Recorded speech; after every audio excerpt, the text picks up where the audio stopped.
కడప జిల్లా ప్రొద్దుటూరులోని ప్రముఖ శ్రీ అగస్త్యేశ్వర శివాలయంలో స్వామివారి ఆభరణాల లెక్కింపు ప్రక్రియ ఉత్కంఠంగా సాగింది. నూతన పాలక మండలి బాధ్యతలు స్వీకరించిన తర్వాత ఆభరణాల అప్పగింతలో జాప్యం మరియు సిబ్బందిపై వస్తున్న ఆరోపణల నేపథ్యంలో ప్రభుత్వం ఈ లెక్కింపునకు ఆదేశించింది.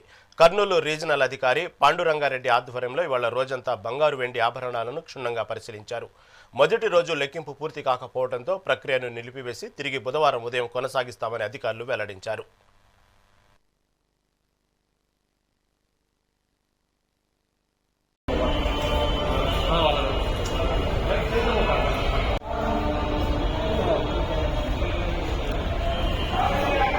పాండురంగారెడ్డి గారా?